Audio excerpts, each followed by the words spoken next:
Hello, everyone. Welcome to Meticulous Talks on April 25th. I'm cursedchords. I'm Hithroc. It's been 4 weeks the last stream. 2 weeks ago was OnlineCon, and it kind of was really close into our schedule, so we decided just to kind of skip it for that week. But we had a lot of fun that day, right, Hithroc? Yeah, I had a lot of fun both days. Well, yeah.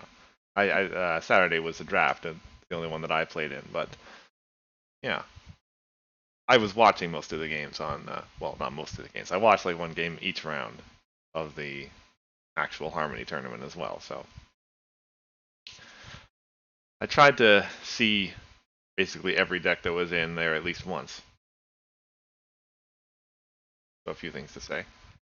And then, of course, after that, we had the big news. The prizes that were given out to the winners, somewhat unexpectedly, were set 12 cards. Yeah, it's only been like a couple of months since the Set 11 release. Yeah, not that long at all. When was it? Basically just the end of last year was when it came out, right? Mm-hmm. Yeah. It was right after Continentals. Yeah.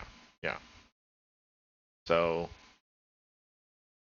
suffice it to say, probably that 12 isn't actually coming out for a little while yet, but we still have our first couple looks and first little clues of what it's going to be like.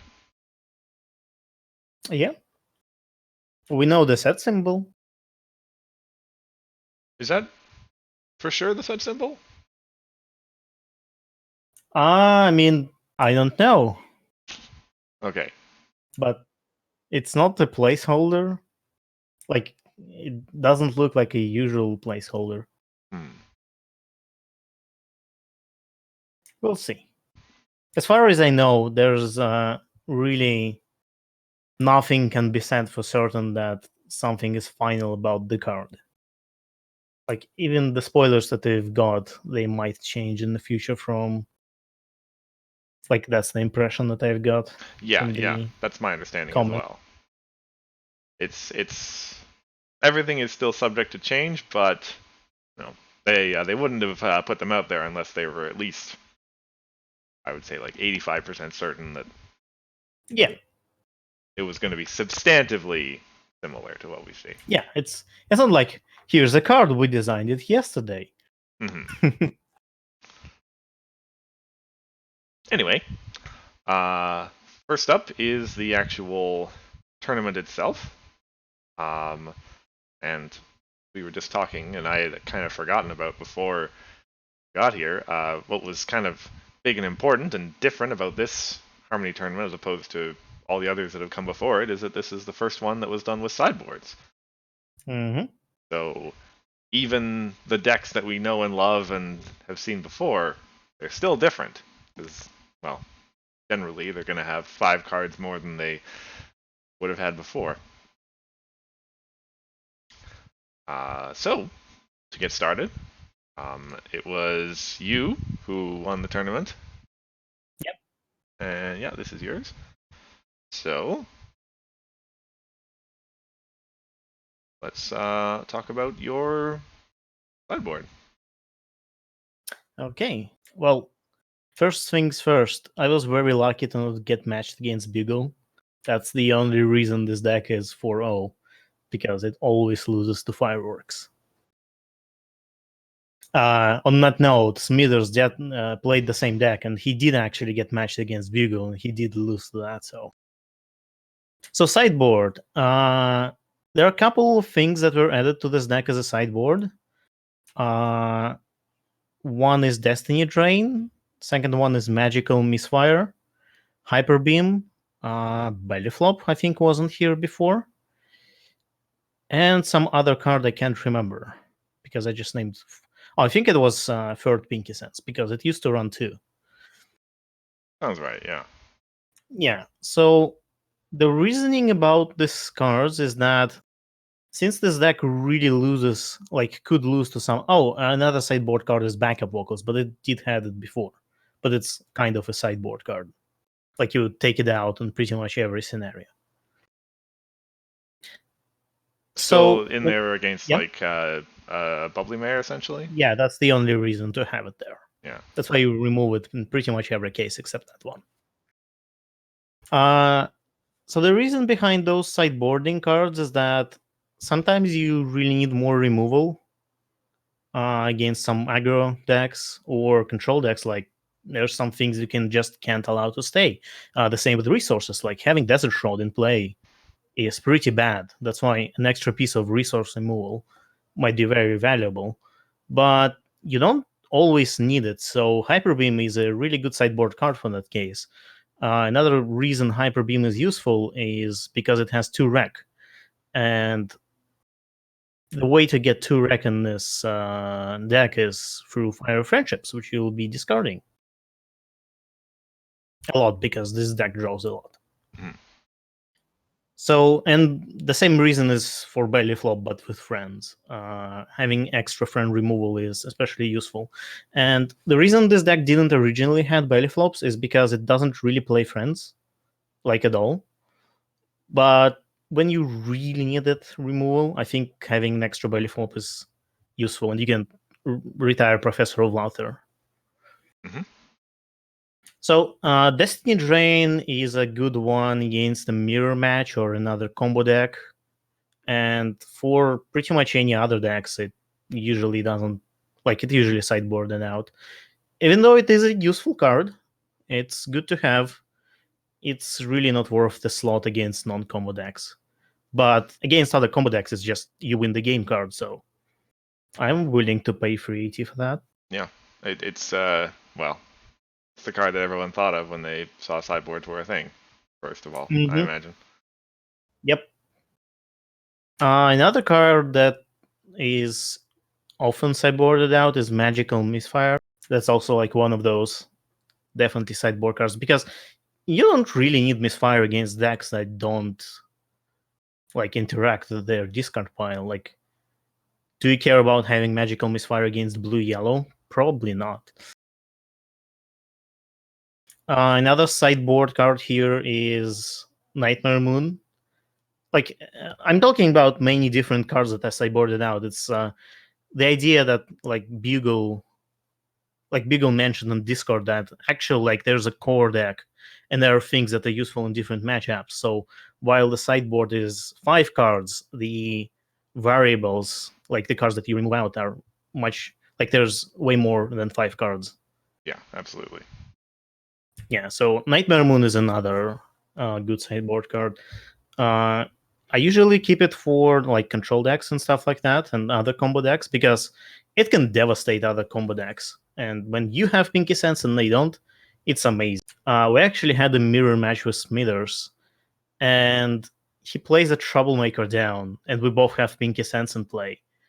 And in my turn, I remove Pinky Sense, and he tells me, well, should I just concede now? I see. Yeah, because that was a Nightmare Moon. The moment I played that Singing Barrel for purple, he knew. Also, while like thinking about what should be sideboarded out, I really started to doubting running 3 mist mains because it seems like in pretty much every scenario, it's better to run 2 of them, not 3. And in every matchup except one, I think I was ending up sideboarding her out. So that's a thing that should be changed in this deck probably. Mm-hmm. But yeah, other than that, there aren't that many like interesting cards, like card changes. It's just like some extra removal, some like silver bullet cards, and things here and there. Oh yeah. Worked all right. Well, clearly it did. 4-0, and again, as you said, lucky and not running into Bugle, but that's the way of it. Yeah. I mean, this deck has like a 1% chance of winning against Bugle. In like some very extreme cases, maybe I could like banish Nightmare Moons with Destiny Drain, but that's pretty remote. Maybe this deck should have Middlebrook, and that's one of the things I was thinking about, since it already runs yellow. Yeah, that's a reasonable choice. Or Tea with Discord is another good sideboard card for this case. That's yellow and pink, right? Mm-hmm. And it already has pink and already has yellow.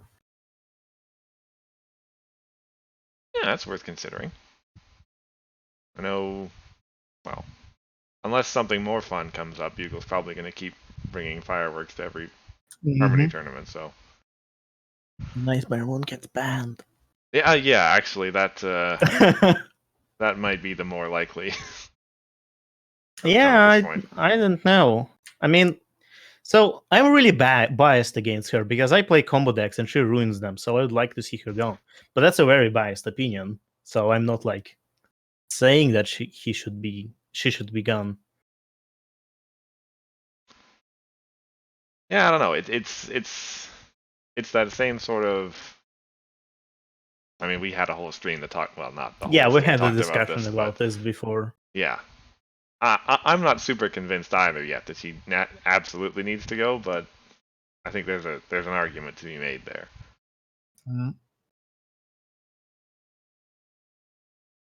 All right. So, second place was the farm deck, right? I think second place was Sundial, wasn't it? Yeah. Well, they're actually like 3 second places or something like that because they had the same score. There were two. Bugle and Sundial were both tied. Yeah. Anyway, just to go down the list. We have the blue farm. I played against this deck. It has Trading Traditions. He always names pink on that, and he has a single pink card in his entire deck. Well, there's a reason. Yeah. it's a pink card you want to play early, if at all possible. Yeah. Actually, I just realized this right now. Give me a second. I can see what his sideboard is, or at least I have to go find the last game this deck was played in. Well, looking at it, I would assume that sideboard cards are Flim and Flam, Nightmare Moon, maybe? Although Nightmare Moon is a good troublemaker to farm, so, you know. Maybe an extra Uneven Ground is a sideboard card. Crown might be another one. Let's see. So, Flim and Flam, yes. Oh, that's right. He actually made some relatively significant modifications to this since the last time that he played it. Because this list doesn't have zeroed out in it. No. He actually just doesn't have purple at all. Remove the purple. It uses pink essence for that. Yeah, so this is actually a relatively distinct list. I mean, yeah, the last time he ran it was before the Leaders and Legends came out, so. Yeah. That makes sense. Yeah, it doesn't need purple anymore because you can do. So the reason that deck used purple was mostly to get Big Macs on top of the deck. But now you don't have to do that. You just have pink essence. Mm-hmm. And that's usually good enough. It does exactly what you want it to do. As well as other bonuses like being really good against Nightmare Moon. Yeah. It's so yeah, it's transitioned essentially from being a multicolored bunch of stuff deck that was a fair amount purple to pretty much just blue. Blue. Mm-hmm. With a little bit of pink for your pinky sense, and that's it. One orange card that you never play. Yeah. Interesting. I don't think this deck can play it. I mean, I guess Trading Traditions is the only one. Oh, and Ponyo Shadows. Okay. That's a card. Well, it's still technically not playing it, but yeah. Yeah. That would actually be relatively well. I mean, I guess you wouldn't be too sad about Yeah. Big Mac He coming into actually play. got Big Mac out of One Your Shadows against me. Okay. And he wasn't very happy about it. He'd rather have a Thunder Lane. That's understandable. Yeah. But it's okay, he deserves it because he plays on even ground and he played it against me and it was very annoying. That was going to be my next question, yeah. Yeah, I was waiting till he gets to 8 points to play that Professor of Luther. And I believe something happened that he forced me to use it on something else. I don't remember what happened. But it was an interesting game nonetheless. I think I was watching that game. If I Maybe? remember, that was the one that you streamed on Discord? I don't remember. It was a week ago. You're asking. Yeah. Yeah. Actually, it was 2 Well, weeks yeah. ago. I Or can one week. barely remember it myself. Yeah. But basically, the game scenario was that I really want to get rid of this on living ground, but you played something else, and I have to do that instead. And the only other target that Professor can hit in this deck is Fluent Flame, right? Yeah, and he didn't play that. I think he sideboarded it out, and like it's a useless card against the combo deck. Yeah. I know, I don't remember, but something like that happened.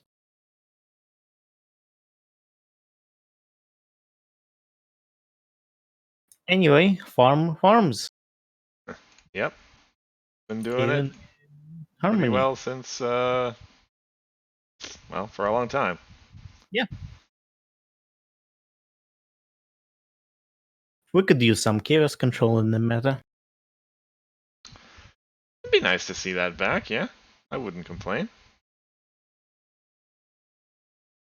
Still got like a lot of good what other cards it's got lately?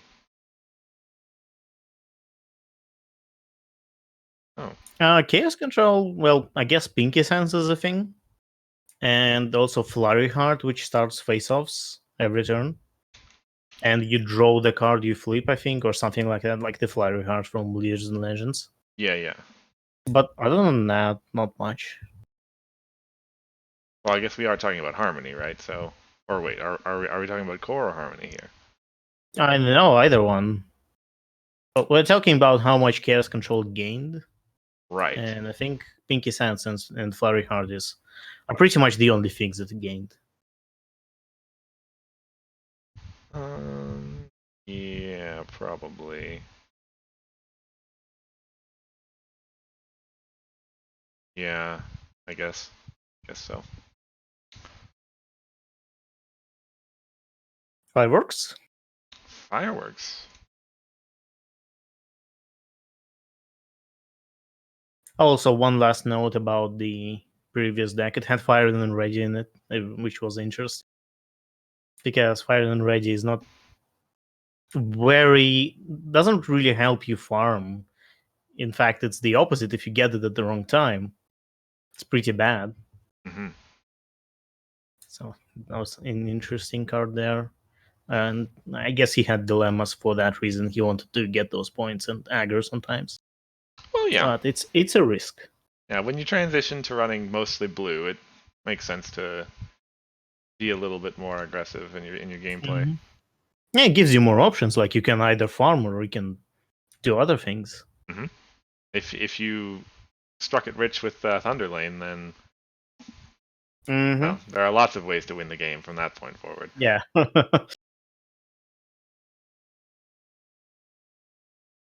Either way, Bugle. Bugle, yes. This looks pretty old school. Yeah. Lots of singletons, lots of.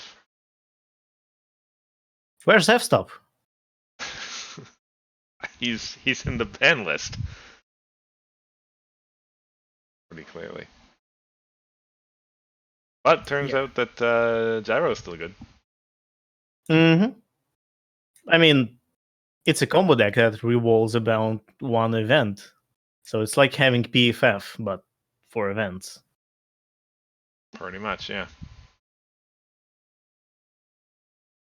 So sideboards are. I don't remember if he had Rest in Pieces before. I don't think he had. I would assume Easy Spy and Winter Zeal are another sideboard cards. Let me see. He was at Vancouver, right?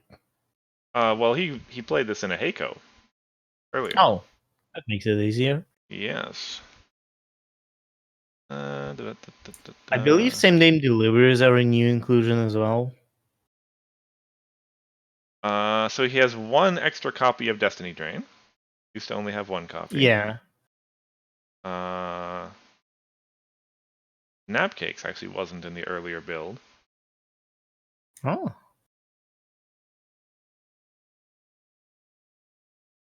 Pieces, Magicite, Misfire.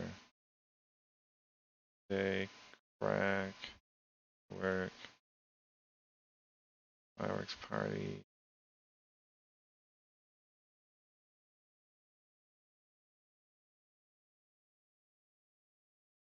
And then Tempest, the Troublemaker.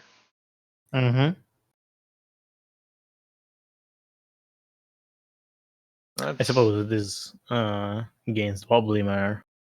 Yeah. Because I don't.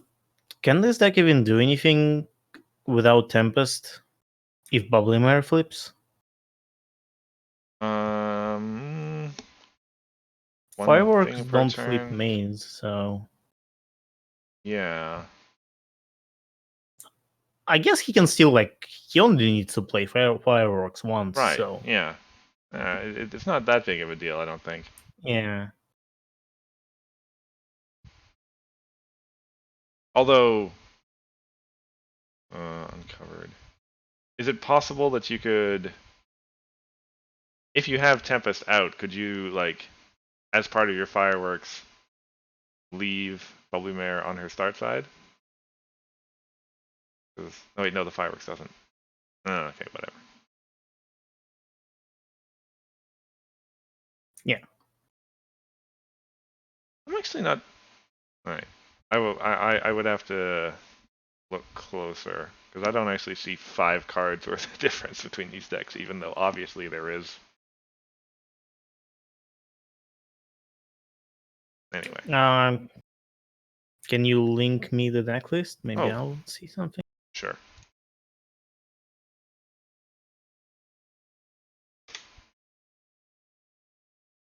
Right, let's see. Well, there's an extra Mistmate. Ah, there you go. Yeah. So we have one is extra Mistmate, extra Destiny Drain is the second. 2 Napcakes is 4, and then the extra 2 Tempest Napcakes is 5. Yeah. There we go. Mistmate was missing. So for this deck, it makes sense to run 3 Mistmates, but for pretty much any other combo deck, as I posted some thoughts about that in Discord. I think it's better to always run 2, no matter what you do, unless you're milling. Just because you really, really don't want her to get Destiny drained? Yeah, so, well, that and I don't remember what the other reason was, but yes, Destiny Drain is a big thing that really hurts you. And having 2 mist mains means you're less likely to draw into them, which means they're less likely to end up in your discard pile. And the thing about running 2 mist mains is that it's also risky, right? If someone gets rid of one of your mist mains, that's it. You can't loop them anymore. But then again, this risk is kind of counteracted by the fact that you're less likely to draw them in the first place. So, and it's really hard to get rid of a card that is in a deck. The deck is the safest place for a card to be. Right. And when it comes to combo, you really only want Mistmain once the combo has already gone off. Yes. Yes, the perfect shuffle is when both of the Mistmains are at the bottom.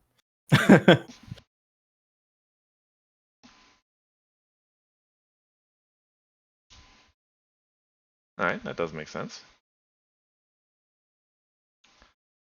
Otherwise, yeah, as I mentioned in a blog post earlier this week in the TIA update, Bugle's one loss of the tournament was to the farm deck we just covered, which, well, essentially the deck just kind of went to. I don't remember if I actually saw that game, but I would assume that he kind of got out tempoed, presumably. Yeah. And the farming deck, like, it can just farm Nightmare Moons. Mm-hmm.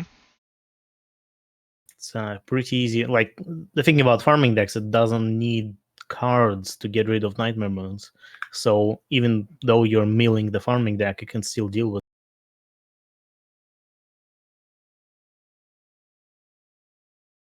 Yep.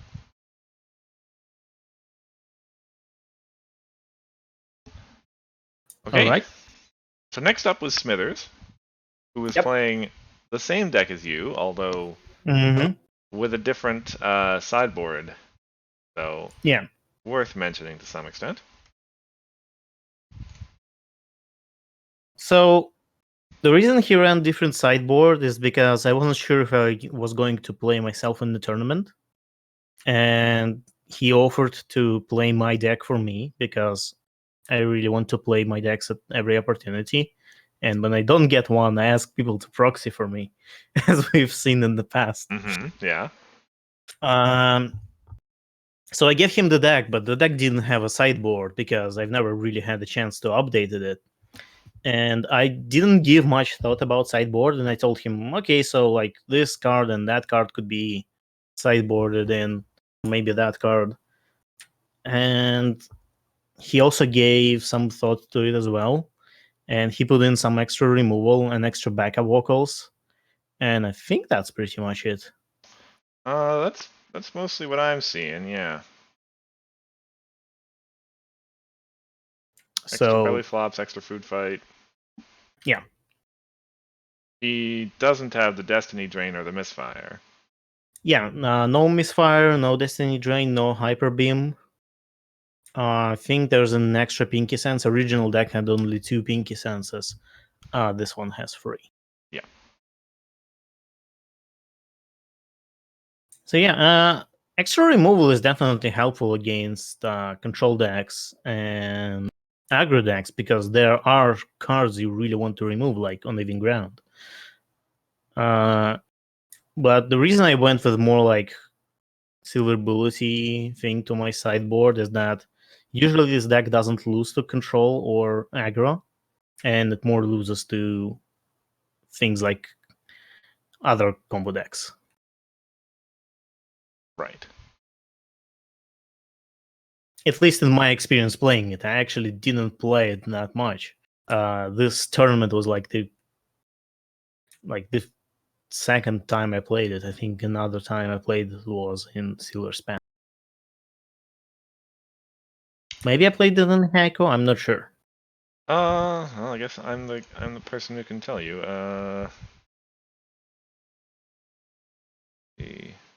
There was. I might have played it in the store champs you were playing farm. Yeah. No, you weren't in the Heiko, or at least not in the. Oh, maybe I skipped it. The Leaguers and Legends Heiko.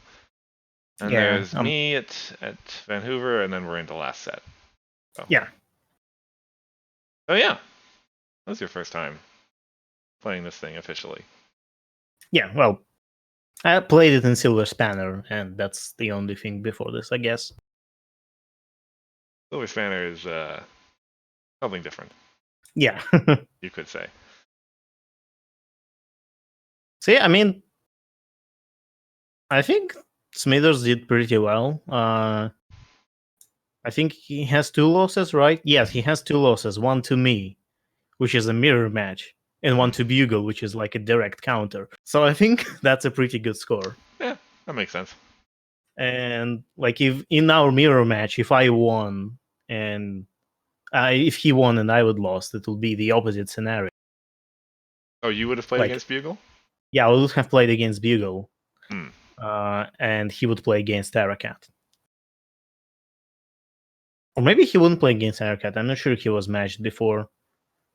Maybe he was. Well, either way, I would have faced Bugle I'm pretty sure. Right. And we would have seen a very similar outcome, presumably. Yeah, very likely. Oh, he Yes, had Mido already says played. he played Arakat. Well, you'd play someone else then.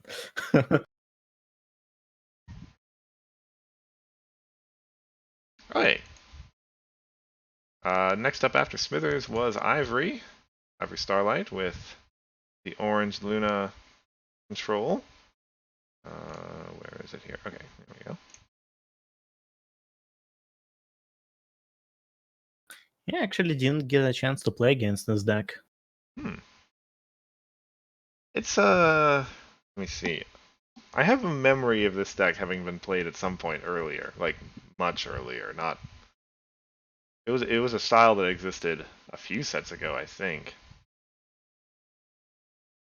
and then got updated. Yeah, I don't think I've ever seen this kind of deck. Like the only deck I remember that ran Luna before is the Chaos Control. Mm-hmm. And this is not Chaos Control. There's not a single Chaos card in here. Yeah. It's just Control. Was it? Gee, that'd be quite a ways ago if it was before your time, but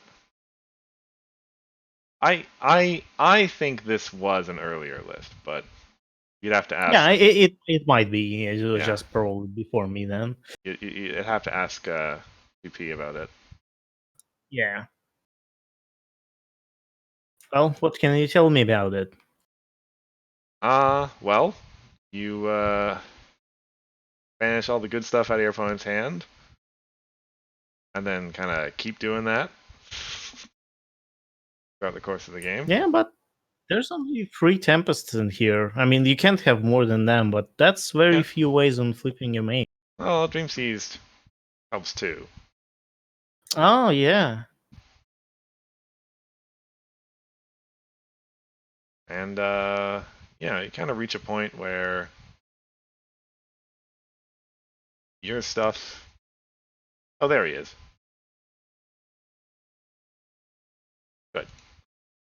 Yeah, GP says that. Oh wow, that is actually a good point to say. Every event is available off the start. That's incredible. Yeah, Orange has a lot of good events with just 2 rec. Just 2 rec, yeah. Which means you're not really. And actually, yeah. So many of your friends are available too. That is. Limestone, Big Mac, Apple Bloom. So yeah, rather than being sort of beholden to flipping your main early, you can take your time with it. Great. Yeah. So I guess there's an argument though that I want to make is that flipping your main early is maybe more helpful because if it's unflipped, it's a threat to the opponent, and the opponent is aware of that, so they will usually play cards. Well, and not keep very important stuff in their hand unless they're playing combo deck, but that's a very specific example. I would assume your opponent would play cards regardless. I mean, yeah, but sometimes you are holding on to some cards, right? Yeah. And having this threat like alluring, it makes you think, do you really want to hold on this card, or maybe it's better to play it now? That's true, I suppose, yeah. It's kind of like knowing that your opponent has Soprano in their hand. Yeah, that makes sense, I guess, yeah.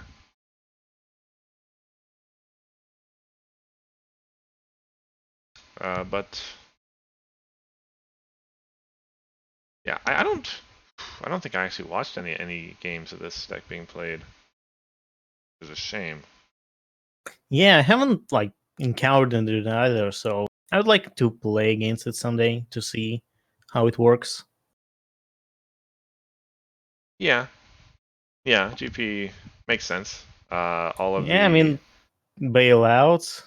yeah, exhaust being the like only form of removal that works against mains, makes sense that you do well against farm. Yeah, Deck being as well as it. So I would assume Limestone helps a lot against Rainbow Dash, and Rescue Party helps you farm you troublemakers by yeah, yourself. yeah, it's kind of uniquely positioned as being able to counter farm decks while also being It's a probably counter farming deck, pretty unlike good some other at decks. beating troublemakers itself. Yeah, there's also a single copy of Rockhoof, which is maybe a sideboard card for farming specifically. Could be, yeah. I heard Deep Darkness helps a lot against fireworks. I heard someone played it on turn 1 Yeah. against Beagle. Maybe that's a sideboard card I should include for playing against fireworks. Like 3 Pinky Senses, 3 Deep Darknesses, and hope. A lot of hope. Yeah, Deep Darkness would probably help.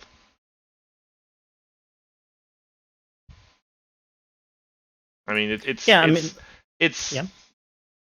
yeah, it'd have to be a specific sideboard card though, because it's pretty awful for you if there's no milling happening. You want to draw a lot of cards, generally, right? Well, it's not that awful. Like, as long as I flipped my main, I usually don't draw more than 2 cards. I draw exactly 2. Oh. Okay. Like, if I'm drawing into cards, it's probably I have a lot of AT and I'm ready to go off, and I just need like that one last card. But other than that, I don't usually draw into cards because you'd have to discard them afterwards, and that's sad. But I lost my train of thought there. Okay. Well, we're talking about GP's deck now anyway. Oh, there we go. Well, actually, this is Hybri's deck technically, but yeah. Yeah. Deep Darkness could be like a fodder for Bailey Flop. So that's a brand that you can retire. That makes sense. Yeah, I remember that conversation happening on Discord, or well, at least you mentioning at GP that staff makes a lot of sense. Yep. Yeah. Okay, moving on. Yep. Oh yes, the Chrysalis deck was next. All of these. Chrysalis deck? Yeah. Commanding Queen. Did you not run into Jeff? I don't think so, no. I mean, it was only 4 rounds. I suppose. And there were like 9 players, so. 12 players, yeah. Nope, haven't played against this one. Wow. And I guess, yeah.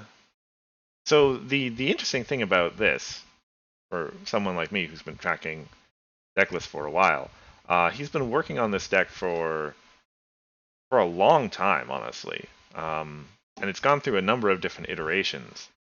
Let me see if I can find an older list here. Commanding mono, and then yeah. So if I go back to like the Vancouver list, that one was pink. It had bodyguards and party of one, and besides that, was functionally the same deck. Yeah, and if I recall correctly, earlier than that, there was like he's been like slowly taking out the pink, and now we have a version where the pink's gone entirely, and it's now just mono white. Yeah. But the general idea of the deck has always been the same. It's always been take control effects, tax effects. The throne is actually new, but it makes sense just fine. And yeah, more point acceleration. And all the RTO has been a mainstay. that has been there ever since the start, which makes sense, I guess. Yeah. He's actually got a pretty aggressive problem deck to make up with it as well. Yeah, it helps that white has all like some 2 bonuses that are pretty good. Yeah. It Like, looks. yeah, No. Go ahead. like some of those problems still have like not very high, but not low confront requirements either. Yeah. Yeah. The photo finish is actually new in this build, and that's interesting to be running any deck ever that's got both RTO and photo finish in it. Is like that almost goes against my sensibilities for a moment. And Throne. Well, I can see that happening if I feel like my deck doesn't go fast enough. Because remember, like, there's a 35-minute time limit.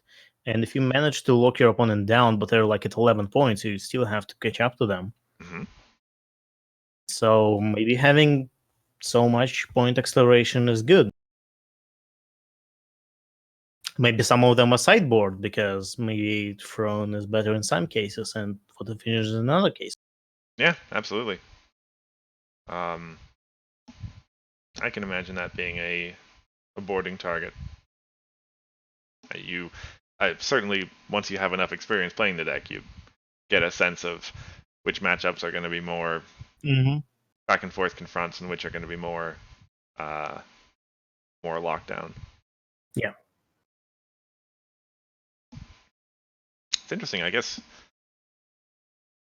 we don't see a whole lot of, we generally don't see a lot in Harmony lately of these kind of mid-range decks that actually do actively switch between being aggro and control, depending on the matchup. Most of the stuff we saw so far was pretty.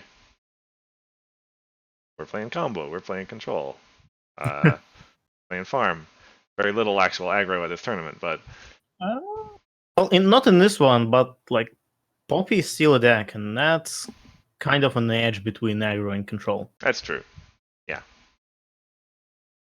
Poppy just kind of does whatever it needs to. One interesting observation that I'm making is that people are running Winterzilla over Seabreeze's flower. Like, we haven't seen a single Seabreeze's flower so far, but we've seen a bunch of Winterzillas. Hmm? And I wonder why. Is it because of mimics? But like Winterzilla has its own vulnerabilities. Not only it's delayed, it can give a point to the opponent, and if there's 2 epics in play, Winterzilla doesn't do anything because it doesn't uncover. So I wonder why Winterzilla over the flower.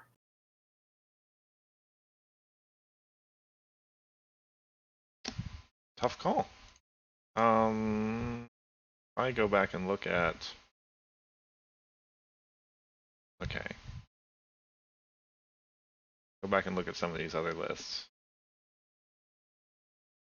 Bugle had the one Winterzilla. Yeah. And no flower, but he had other resource removal. Yes, he is purple. I believe he included Winterzilla because you can get a free effect out of it with fireworks. Yeah.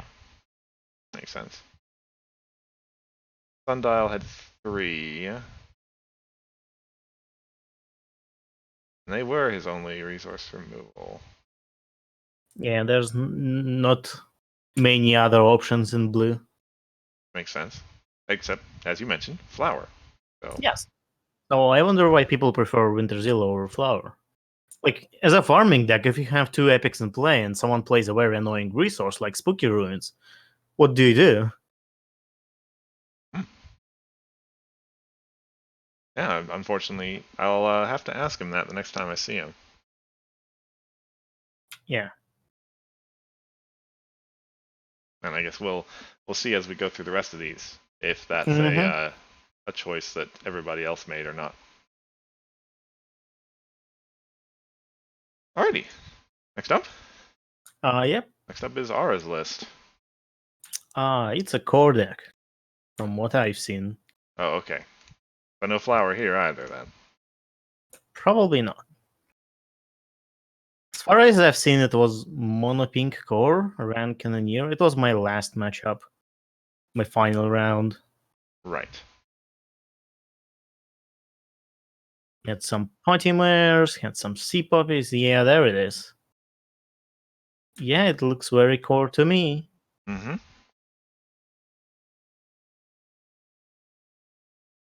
So yeah, mono pink, Flurry Heart, Sea Poppy. All the good pink stuff. Yeah, we did have a poppy list at the tournament, just not the poppy list Yeah. everyone was expecting. You could say that was random. Yeah. Yeah. Is is it just Party Man Flurry Heart? The main. Oh, that's right. That's right. Thank you, He Fire, of course. actually wanted to do like an interesting strategy against me is where he mills himself with Gabby and his main until he has a Pinky Sands and a single card. So he discards one card every time, scoring 1 point from Sea Poppy, guaranteed. And by discarding his entire hand, he would also score a point from Sea Poppy, guaranteed. So he was planning to win this way before I could gather my pieces and go off. And I actually didn't see that like line of play at all until he actually explained it to me. And wow, that's cool. Oh, did he? Did he? Oh, I guess you had no losses, so he didn't pull it off. But No. yeah, first time thinking about it too. That's a pretty legitimate idea. I mean, you necessarily have very little cards in hand, Hmm. so you're kind of taking the risk there. It probably wouldn't be what you'd want to do against, well, anything except combo, really. Yeah, but yeah, that's the thing. He doesn't really have a way to interact with the combo in his deck. Yeah. And like, yes, he does have belly flops and stuff like that. But I'm a combo deck. I know how to protect myself against that. Yeah. It's an interesting answer. Like, oh, you want to play combo? Well, I'll play combo too. Yeah. Let's see who gets to 15 first. That's nice. And then, as far as the rest, we've seen the Poppy game before. This feels similar to the other Poppy list, except with a little bit less bells and whistles. Really, kind of Yeah, distilled down to the core. to the core. No pun intended, but yeah, not bad. Yeah, so I mean it's more control-ish because it's pink. There's silver streams, belly flops, surprise potty notes, but it's a core deck. That's why it doesn't have like all those other things that the blue pink deck and I guess a little bit of purple. Neither it has like things like lead pony badges or vinyl main. But in this case, main actually helps you do poppy things. So yeah. Mm-hmm.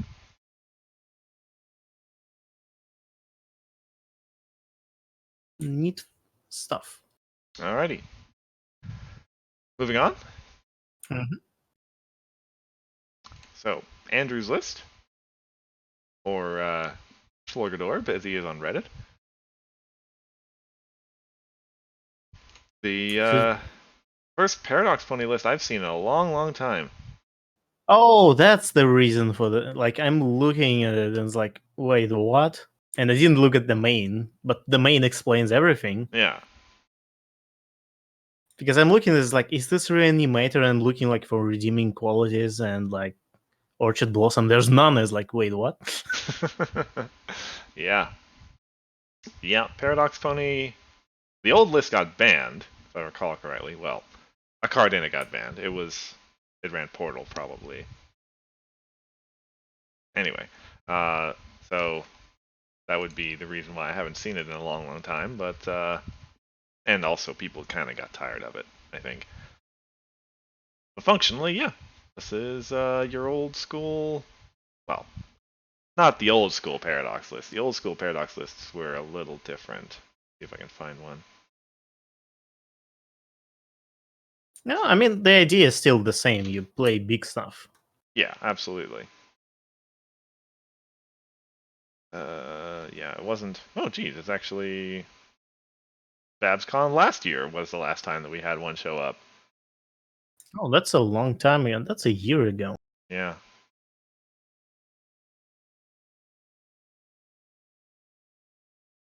Yeah, but I believe this list focuses more on like reusing interplay effect. We have Discord raffle, not raffle, or maybe this raffle, like the ultra rare Discord with chaos effect. Yes, We that is his have name. Party Clasher.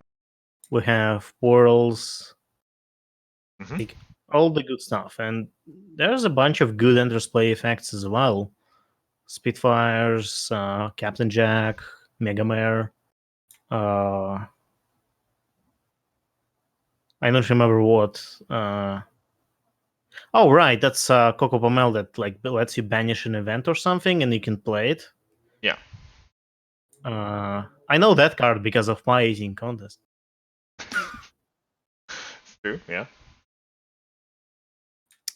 Goldie Delicious. Actually, I'm quite interested to see Goldie Delicious in here because I'm not sure there are a lot of friends you want to retire in this deck, unless they're like Pegasus from Spitfire. Yeah, yeah. It did.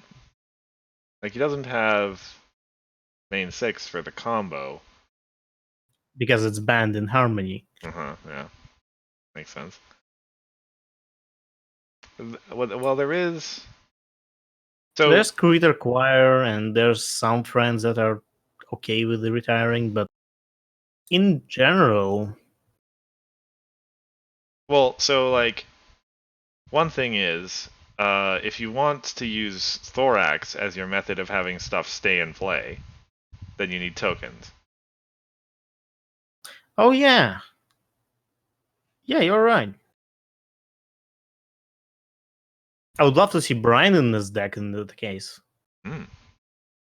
because Brian means your board is pretty much immune as long as you have at least one token.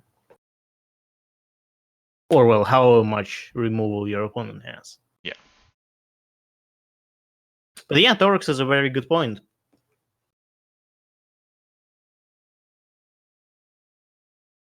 I didn't actually think of that. Yeah, well. Yeah, and that Thorax is a pretty good card for like other things here too. You can have multiple Twilights in play. You can have multiple Party Clashes in play. All the good stuff. Oh yeah, the loss of unique. I didn't even think of that. Ugh. See, Thorax is full of surprises for both of us. The concept of having both of your Twilights in play. This sounds awful. I mean, it sounds amazing, but one's bad enough. All my friends has +4 power. What's the big deal? Also can't be frightened.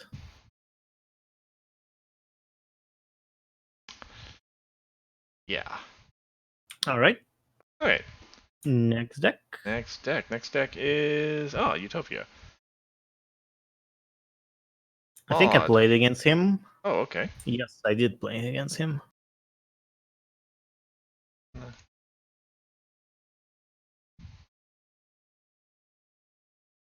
think it was my first match. Okay. And I don't remember much about it. Oh, I remember Nightmare Star. That was annoying.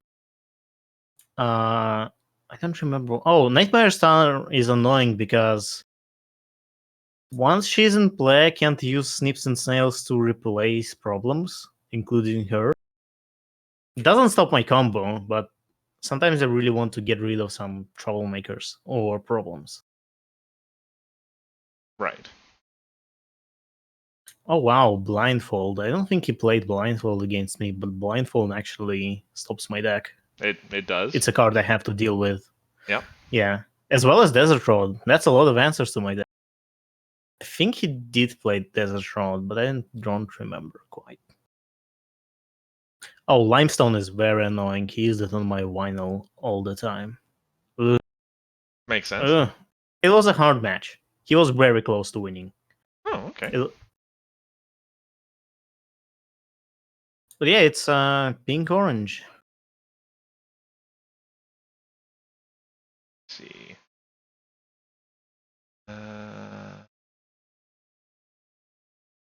Shoot, if I had the record in front of me, I could see what his win was against. Or wait, I can kind of. Sorry. So his draw was against the aggro list, Animoy's purple yellow. And I have to do the math here quickly. Got 1.2. Oh yeah. There are a number of decks that his win could have been against. I can't decide it exactly. But yeah. This might be the list. He has a very similar list to this in core, actually. That is pink, or that is orange pink. What I played against just like yesterday. And it's yeah, it's pretty good. Yeah, pink-orange is pretty good in core right now in general, and it won Continentals last year, so That's true. Must be pretty good. No one's allowed to say anything bad about it till next Continentals, basically. Yeah. I think there was a more to this deck than it looks from the list. Like, he had some interesting thing going on, but I can't remember what it is. Well, for one, there's definitely Earth Pony synergy here. Here's a lot of Earth Ponies. Yeah. There's backup dancers. There's all the other things that interact with Earth Ponies. Oh, that's right. That's right. Okay. Oh yeah, Smithers mentioning is that Utopia, Verifrog forfeited to Utopia because he couldn't play on TTS. Right. Utopia couldn't, and Verifrog couldn't play on Octagon. So. Right. So yeah, it's an interesting deck in the sense that it's kind of a farming deck, but at the same time, it's not a farming deck. There's not enough troublemakers to be a farming deck. At least in my opinion, like it's what 6-9 troublemakers. That's so few. You will not be getting them all the time. Yeah. Well, there's Grogger, I guess. There's Grogar, yeah. He certainly helps farm. Yeah. But it's still like, look at all the other friends. They're not there to help you farm, they're to help you do other things. Yeah, you'd need Diligent if you wanted to potentially get into farm, or Rockhoof or something like that. Just as a note, kind of only tangentially related to this deck, Transform specifically references the title of the card, right? So this, like, Pie Sisters can't transform into a Pinkie Pie, right? I mean, it does say in the text that it counts as Pinkie Pie and mod everywhere, doesn't it? Yeah. I think that counts. Interesting. Because that is specifically like overriding the title. I'm pretty sure. Okay. I mean, it costs 4, so it's a pretty awful transform target anyway. Yeah, but I see that that's an interesting question. Yeah, there have been very few cards that had text like that. Yeah, I believe other cards are Lyrebone. That one, and then there was the one that is both a Celestia and a Luna. Yeah, but since then we started like doing double titles where it's a card like Pinkie Pie and Twilight, and we had some bodges, shall I say, in the rules to make transform work with that. It only works half of the time too, because of how Twilight works. Yeah. And she had to become a princess. There's no. Yeah. Nothing to do. All right, next up. Yep. Can transform Princess Twilight back into a unicorn. I'm very sad. Okay, so the next deck is GP's, and if he's still here, he can tell us if he was running a different sideboard than Ivory. Otherwise, well, he mentioned stick.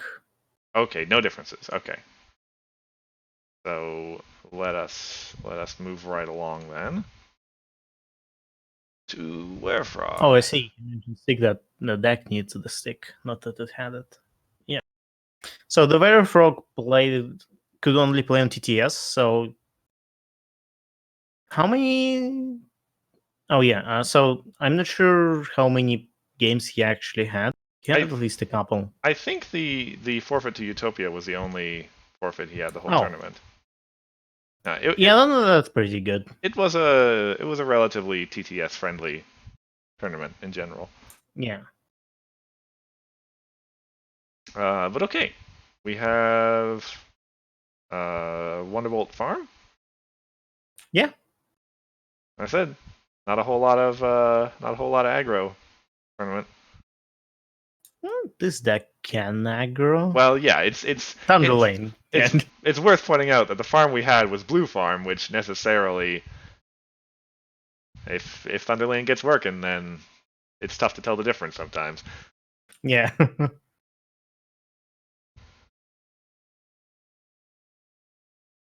3 Nightmare Moons. Mm-hmm. That's a lot of Nightmare Moons. That is a lot of Nightmare Moons. That was like 3, 6, 9, 12, 15, 18 epics. Yeah. I almost feel like we're looking at an orange deck here. That was quite a lot. Yeah. So interesting thing about Wonderbolt deck, that is, it's blue, and blue friends are usually not immune to frighten. So all the villains will frighten your friends, and you kind of have to farm with friends.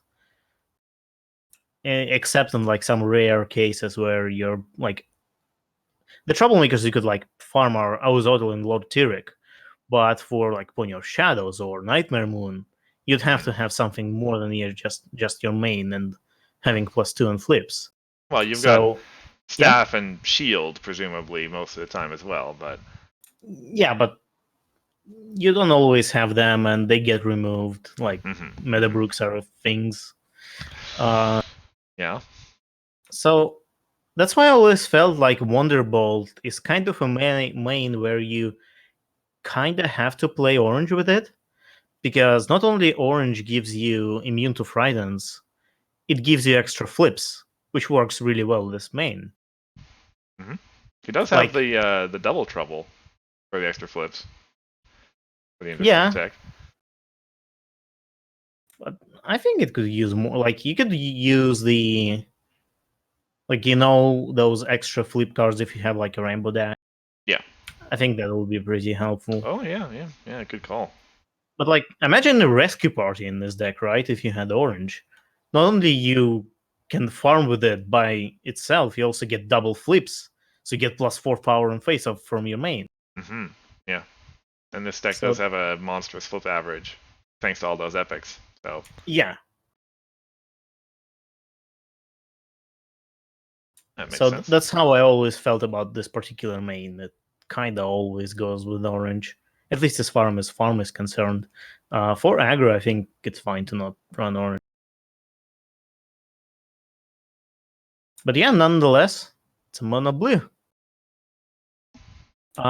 What is that white problem? It's not social obligations. That is fear itself. While there's a face-bound troublemaker here, players can't confront it.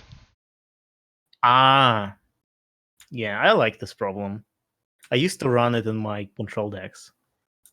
Feels pretty good to play troublemaker turn 1. Yeah. Is that the starter? No, the starter is... No, it's never the starter. You have to confront something to flip Rainbow Dash, so it's never the starter, I assume.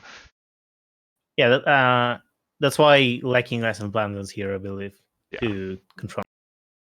Like, at first I saw Lacking Lesson Plans, as like, wait, you're a farming deck, are you worried about troublemakers?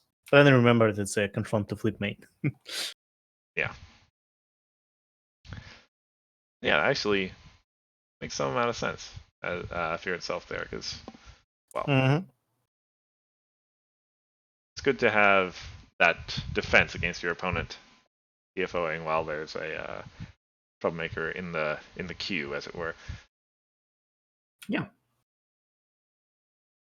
But yeah, I really like. I'm really enjoying to see the Wonderbolt farming deck, because Wonderbolt is one of my favorite mains. I really like its effect. It's a very simple effect, but I really like it. Like +2 to flips. Mm-hmm. Yeah, I guess actually now that you mention it, I was thinking of the 4.6 flip average, but it's actually a 6.6 flip average at the end of the day. Yeah, which is +2. be pretty good. Yeah, but even then, still not enough to farm troublemakers with 7 power, who is just your main. Yeah. Because your opponent would need to flip 3 or more. And a lot of decks can pull that off, except some yellow aggro decks, I believe. Yeah. Most, especially in Harmony, with the stuff we've got running around that's full of events and other troublemakers and such. Yeah. Yeah.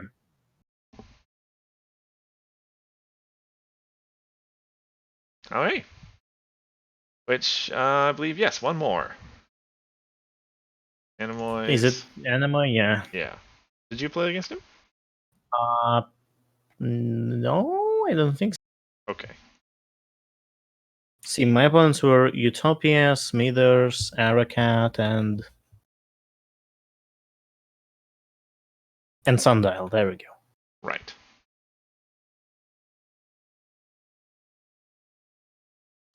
Yeah. Yellow purple.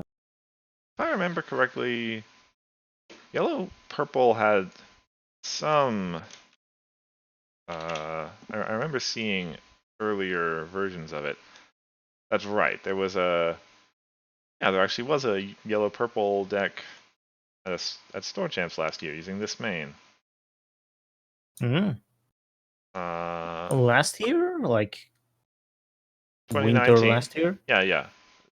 Mid 2019. It was the second round of Store Champs, I think. Summer. Okay, yeah. But it was a little bit slower. Functionally the same idea. Critters. I mean, obviously, critters is what this main does. So as I understand, this deck is control-ish. It does have a bit of aggro, but it can control as well. There's Groggers and Mimics in here, right? Mm-hmm. As well as Destiny Drains. Though I guess Destiny Drain is good inclusion in pretty much any purple deck in Harmony. Other things. So I think Zipper would fit pretty well in here. You have a lot of ways to put critters into play, and even at immediate speed. Well, not immediate, but meticulous. Yeah, at trigger speed, I guess. Yeah. Yeah. So I like the inclusion of Deep Darkness. See, everybody figured out to play Deep Darkness except.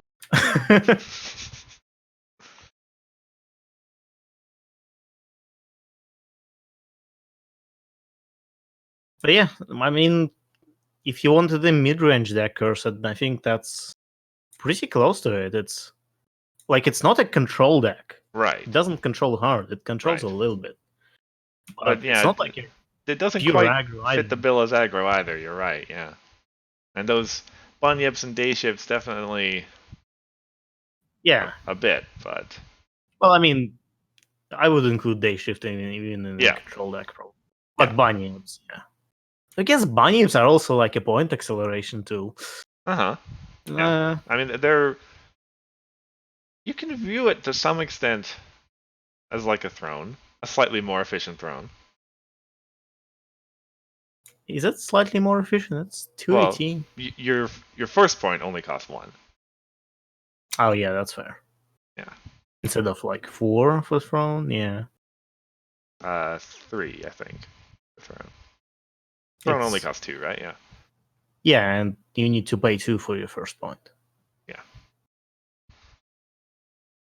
So 4.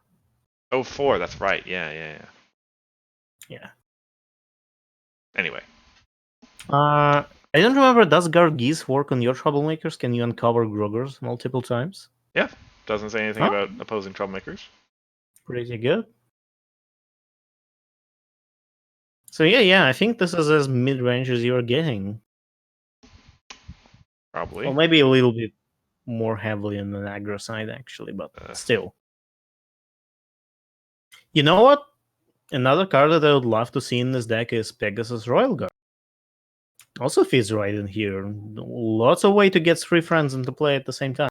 Mm-hmm. Well, in one turn. We're in the right colors, and yeah, already got the Cockatrice migration, and critters coming into play at trigger speed, like we said. Huh. Yep. And yeah, it's essentially a win condition in a deck that can make it work. So yeah, could be. So like, even though it's not a critter, I think just having that card by alone is good enough, and he'll probably be getting value out of it for just 280. Yeah, that'd be a great idea. Yeah. Already got the just one copy Golden Parachute, but yeah, I would assume it's a sideboard card. That seems like There's only one copy, and you don't really need protection against removal against every deck. Some decks just don't remove things.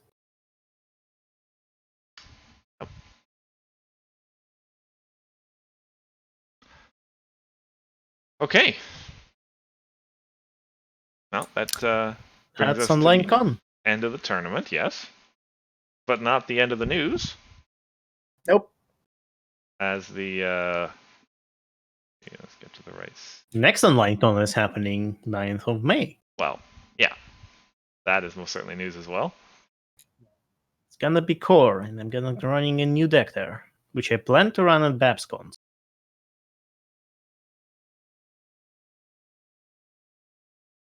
No, not going to tell us anything else more than that. It will have pink in it.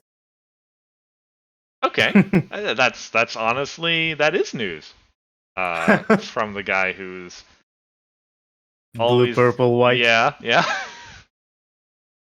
That tells you that it's not the blue, purple, white deck, I guess, or maybe it is. Maybe you just put some pink in there. It's it's blue, purple, white, and pink. Just Professor of Laughter, I'll bet. It's just pinky sense. Oh, okay. Or just Professor of Laughter. You're right. Yes. Anyway, there was a fresh shot of news right after the tournament, basically. Well, I mean, it's a question of what you exactly call news. It was more a lot of teasing and puzzles for a couple of days. Yes, that's how I do it. And after the tournament, like, they linked me the spoilers, and GP asked in voice chat, like, "All right, Hithroc, are you not gonna do anything with it?" Because Smithers hasn't done with his spoiler anything either. And I just told him straight, like, you know how I spoil cards. It's not gonna be just, I'll just post this card. It's gonna be something. Yeah. Like, it wasn't like moving the card through the server icon, but it was something. Yeah, it was. Well, I guess you know how long were the channels up before someone noticed, or at least someone publicly noticed. Yeah. Yeah. And took a couple of days worth to get through everything. Smithers was the only guy who figured out the imager link. He was pretty. Oh yeah, the Inger link. I actually thought it was quite obvious, but I'm not a good puzzle maker, I suppose. But he figured it out, so that's good enough for me. Yeah. He also figured out, like, he got the text of the card pretty close. He saw win in the list of words, and he's like, "Oh yeah, it's players can't win face-offs," which was exactly right. Yeah, well, let's get. Well, either way, yeah. Let's get to the card. Let's just get to it, because honestly, that's the card. That's the text that blew my mind more than anything. So I guess let's clarify that most of all. So if I challenge a troublemaker and I can't win a face-off, then I just what happens if the face-off ends and I'm ahead?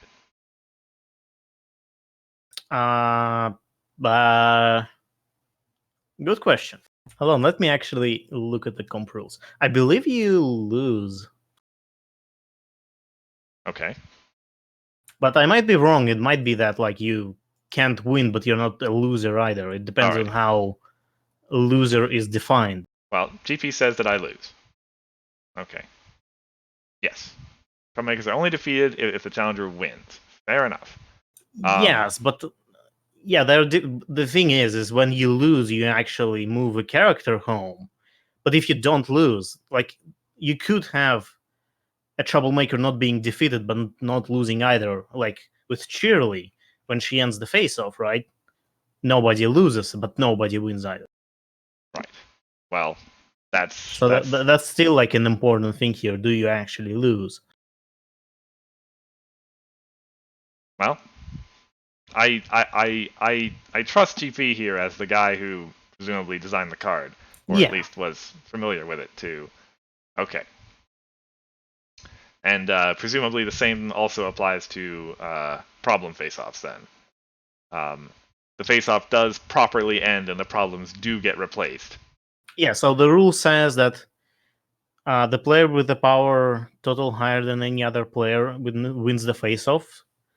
All other players lose the face-off. Right. So if you don't win, then by default you lose. I think so. Unless I think that rule better be clarified. Yeah, unless something ended the face-off before we got to that point of text. Yes. Yeah.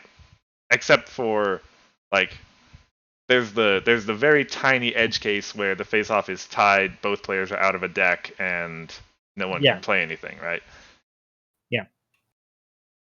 Never happened in live game, in my experience. Oh, okay. But still a possibility. In that case, everyone loses. Okay, fair enough. All right. So that was the first thing that I wanted clarified. So I mean that made me think of I can actually defend my troublemakers again in control decks. Brilliant. Yeah. Full light coming back. Thing is the main weakness of, well, at least as you can see, those three colors are exactly the colors, right? Yeah. And for my deck. The fact that it would have been a lot better if this also meant that if they just played dilemmas and went around, the problems still don't get replaced. Since the problems do get replaced, then yeah, it's actually not as good. Yes. So main weakness of that particular deck, well, in my deck, at least in my experience, is that not that players defeat my troublemakers. No, I usually set up a wall so high that they don't even try. And if they try, they usually fail. They usually just get around them. And this doesn't help that much. If they can't win face-offs, well, I guess it helps against them not winning double face-offs. That's still pretty good. Yeah. Even though the problems are replaced and things like that, they are not scoring extra points. And that's pretty nice. I guess but as far as troublemaker control is concerned, it's kind of helpful, but not really helpful. Sometimes helpful, maybe. Yeah. It is. I guess it insulates you somewhat against running a high bonus point problem in your deck, but not so much. But the thing is, this card is still pretty good. Because there are other modes. It's not like this card only says players can't win face-offs, but gaining control of an opposing friend for 2 ET is pretty good. That is the most efficient it's been ever, I think.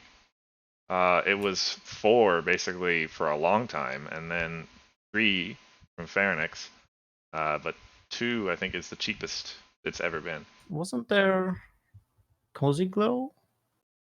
Didn't she do something? Wait a second. Which Cozy Glow? From Leaders and Legends, she did something, I think. Maybe. And she probably had some restrictions on her, so. Well, Cozy Glow is the one who gets something out of the opponent's discard pile. Oh, yeah, discard pile. Yeah, never mind that. But yeah, like, not a temporary gain of control. It's 280 is pretty cheap. And yeah, it's free color thing. But like in my particular deck, I already run those 3 colors, and my deck kind of relies on having all of them at the same time. So pretty much a non-requirement. Yeah. And moving characters to the same problem is pretty good from home. You can have a lot of characters at home. Yep. And it's just 218. It's just as moving one friend, except you move everyone. And yes, there's a restriction that you have to move them to the same problem. But I think it goes along with like what Friendship U does. Friendship U gives you can't move everyone, but you move 3 characters anywhere. So. Yeah. It would be pretty good if it was just move all your characters home. Yeah. I would love that. Yeah. Worth pointing out that being in blue, this is the correct color to get Sonic Rainboomed out at immediate speed. And moving all your characters at home after the double face-off is pretty good. Yeah. And like, it could be a face-off trick as well. Like, you see opponent winning the face-off, play this card with Rainbow. Now they can't win. So like, and it removes this problem that this card has to be proactive. So like, I play it and my opponent knows that they can't win face-offs, so they don't have to spend resources, right, to win them because they can't. Which is the big part about proactiveness. Yeah.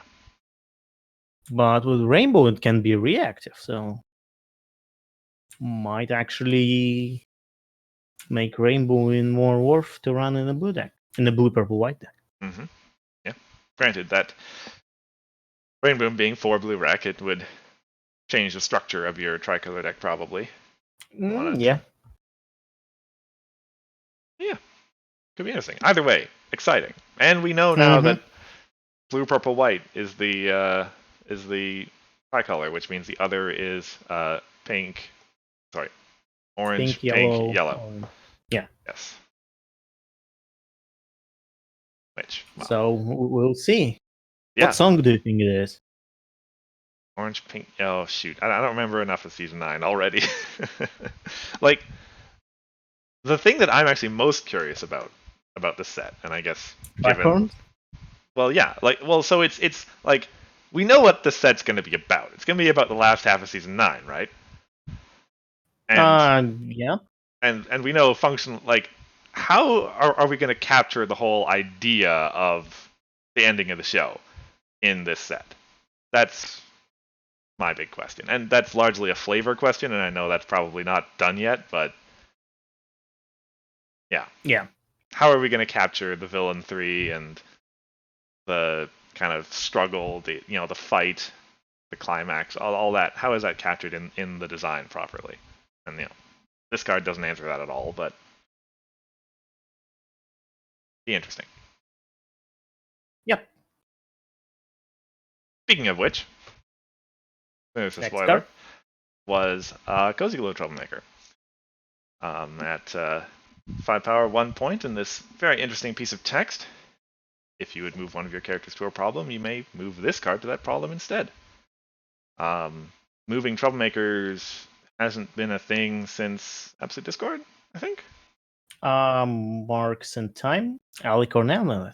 Thank you. That's right. And I think since then, haven't seen. Not since Damsel in Distress, I think. Yeah. So yeah, people brought up right away that anything that gives you immediate moves on your stuff is pretty useful right away. You can shift her over to, well, I mean, you have to have been trying to move something to the problem that you're trying to get to, but that's not much of a restriction, really. Yeah. I think immediate moves are kind of too expensive to use them just to move a troublemaker. At least because immediate moves I usually can do so much more than that, like let you move things between confronts and things like that. Mm-hmm. So unless you have like an agile Swift, Of like a which, repeatable effect that you can move a friend yeah, without paying much other than AT, then maybe it is worth it sometimes. But like spending actual cards just to move a troublemaker, maybe sometimes is valuable, but I'm not convinced. mm-hmm. I mean, you'd want to move in the score phase just to block a confront or something. Yeah, Like it, like I can imagine if Cozy Glow is down, the opponent plays a dilemma, they're DFOing on the other two problems, just say, oh, no DFO for you. yeah, but you'd have to have that immediate movement. If you're doing Yeah. control things, it's unlikely that you have immediate movement of your things. You're Well, more likely to have your opponent's things. Oh, yeah, ultimate that's the only. organizers. Yeah, Yeah, but that's a very specific example. It that's also true. costs Yes. a lot. Yes. But yeah, it's one ways of doing that. Anyway, for what it's worth, as I was talking about the last card, I really like the design on this card. Uh, I think the idea of Cozy Glow as she's not particularly intimidating as a troublemaker herself, but she's going to be a thorn in your side. Yeah. I like that. Good. Yeah. All right, and then number 3. Yeah. For what it's worth, the most, shall we say, tentative card that we've got so far. Ignore all the art; that can change forever. But the text is at least somewhat concrete. New. This card is as new as you can get. It Well, has yes, new text. It absolutely. has new art. Yeah, yeah, yeah. So So the most interesting part about this card is the chaos effect, right? Chaos Effect's not bad either, for what it's worth. Yeah. But I would say that the new tag word is Yeah. probably the. Yeah, I was joking. Oh well, yeah, of course. So, Unity, 7 blue, card has +2 power. No word officially at all about what Unity means, but presumably we're looking at something similar to, I guess, MTG's Devotion or something similar. Whether you have 7 blue power in play or 7 blue requirement or something similar, then card gets an extra boost of effect. Yeah, that could be that. You say that as though you have a other suggestion?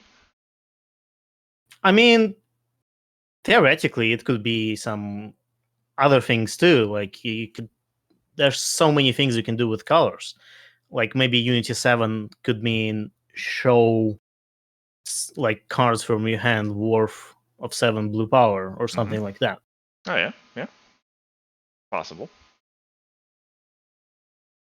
So I don't know. Could be different things, and maybe it have 7 blue requirement. Is like there's a difference between having 7 blue power in play and having 7 blue requirement Absolutely. for purposes like Fire and Friendship or Fleeter. So Yep. there's so many things that could mean, and I guess we'll see. Yeah, at some point. So like I get the sense a lot of. I look at sort of last set we had the Professor Friends, which were essentially early game entry, and then late game you got extra value out of them, and I feel like the design is working towards something similar here, which is why I lean Yeah, this is probably a friend cycle. Yeah, which is why I lean to the idea of Unity being more of a continuous modifier than an activated ability. Yeah, that's fair. Yeah, so we've got these again. this friend cycle of entry friends, there are 1-for-1s, and then later on in the game, I don't know if they necessarily all become free power. That would be interesting, but yeah. Once you hit some threshold, then they get extra something. And, well, at least in Rainbow Dash's case, again, we don't want to draw too many extrapolations. We have a chaotic trigger on there as well. Although, for what it's worth, that chaos ability looks pretty generic as well. I could imagine that being on all 6 of them. Yeah, it just could change the color and that's it. It's kind of like the Discord from Absolute Discord, where when the chaos was introduced. Yeah. There was a cycle of Discord friends that I think they gave 1 power or had 1 power when they were flipped, something like that. 2, 1. Let me see. Yeah, they were 3 for 2. That's why I remember them. Yeah, They're bad. they saw no play ever. +2. So yes, they flipped for 4. Oh, yeah. Not that ever mattered. And this card is one of those fake flip average cards where they're actually not 1, it's 3. What's interesting about it actually gives you blue. It's we haven't seen this mechanic since Fixers. Giving power with the color. Yeah. Jeez. That's a blast from the past. Yeah. Oh yeah, join the herd. Well, that was a wild card power. That doesn't count. It's pretty close, but yeah. Yeah.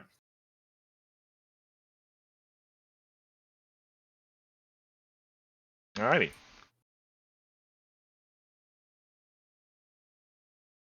Yeah. Interesting point there, Smithers. Note that this. Or you flip it. You put it on top of your deck with Pinky Sense, and then you use Stick to flip it to get some blue color, right? Oh, right. Yeah, GP points out, yeah. Since this card isn't getting the +2 power, there's a small chance that... Oh, yeah, there's... yeah, you might not have characters. But still get the power, though. It's not... doesn't say involved, which is really... Yeah. Actually, that's a good point. Yeah, yeah. I can certainly imagine situations where you might want to give that +2 power to a character who's not involved in the face-off for strategic reasons for the rest of the turn. Yeah, imagine having no blue in play, but having blue tricks, and you flip this card. Ah, that would be so good. Hey, we were talking earlier about how we wanted to see Chaos Control come back. Yeah, I also mentioned that, oh, you need 4 rec to play Sonic Rainbow. Well, there's you go. There's your 4 rec. Just put it on the main. Yeah.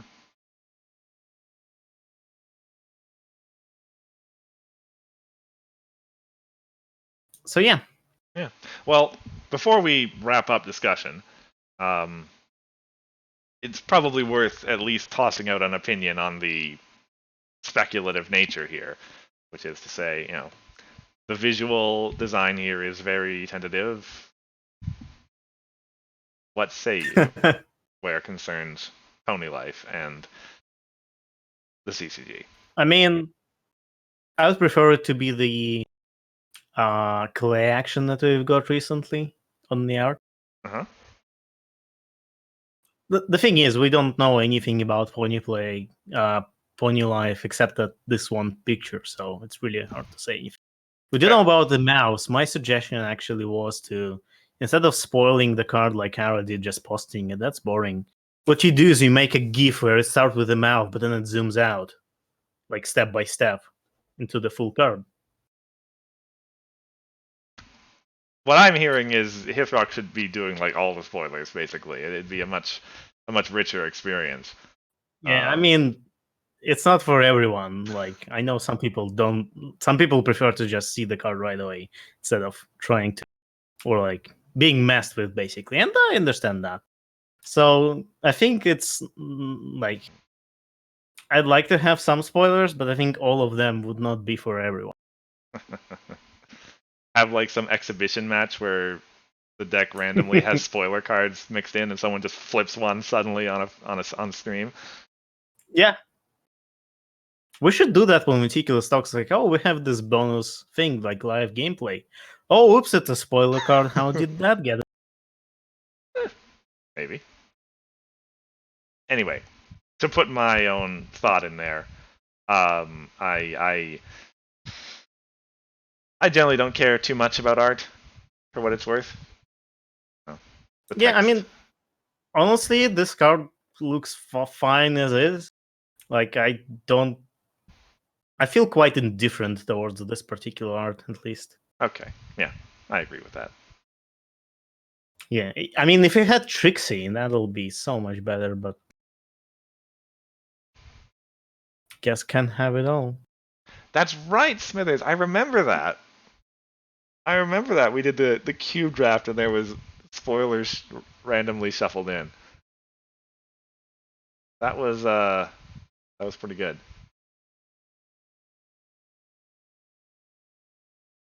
I mean, was that the Cider Fest? That was at.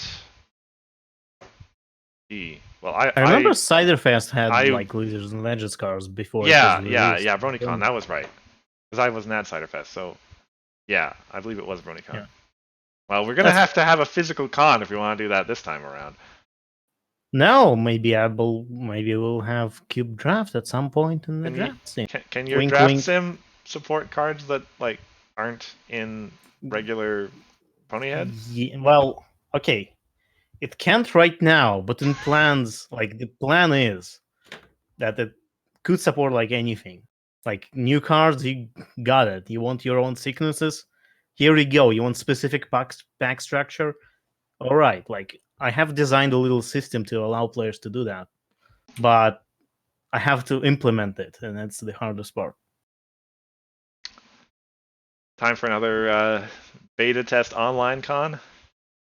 Yeah, I mean, maybe I'll try to do something by the time of the next OnlineCon. Like, there are a lot of rough edges I should get to in my draft sim. I just didn't have the time. It's no, fair enough. It's not a small project for one person. Well, yeah, that's totally understood. Alrighty, well, anyway, that does bring us to the end of all the new content we had. As we mentioned earlier, this is a really early time for spoiler season to be starting up, so wouldn't be surprised if we didn't get a whole lot else for the next little while. Yeah, I wouldn't really get my hopes up for like expanding like a stream of spoilers every day. Mm-hmm. But it's nice that they get them so early. Yeah, I think for Defenders of Equestria, we also got like we got spoilers like 6 months before the Sense release, so that's not the usual time frame for these things. Yeah, and I think that might not be the case in this case. We'll see. We'll see. Yeah. In any event, Continentals is in August or something, right? Yeah. Let's hope it happens. Yeah. Fingers crossed. As currently scheduled, and that would be, yeah. I think any point after that is presumed to be fair game for set release. Yeah, I think GP mentioned in Discord that they wouldn't want to release the set without having Continentals with Leaders and Legends first. Yeah, which makes sense. Like, I know some people said that they like, well, you don't have to necessarily have Continentals every set, but I think it's still interesting to have like a big tournament, of that level to see the meta, and how each set shaped it.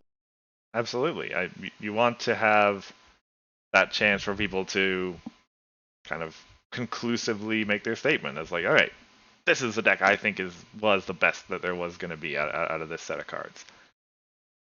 Yeah. Alrighty. So yeah, that brings us to the end of this edition of Meticulous Talks. Thank you all for coming out. Yeah, we have quite a few folks here. Yeah, thank you all for showing up. If you missed a part of the stream or know someone else who wants to see it and couldn't come out to our time, it is available on YouTube as well. I should. Now that, if you haven't heard, Commentaries Magic has gotten their special special URL. You think it's our time? It is our time to start trying. So I am going to actually link us in the chat this time. If I can just get over there. Your channel will work, right? Try an incognito tab here. Oh, actually, okay. You can just post it and I can tell you. And if it doesn't work, there we you can go. post Yes. Yes. Thank you. We rehearsed here at Meticulous Talks. Yeah, if Discord embedded it fine. So there we go. There you go. That's where we are.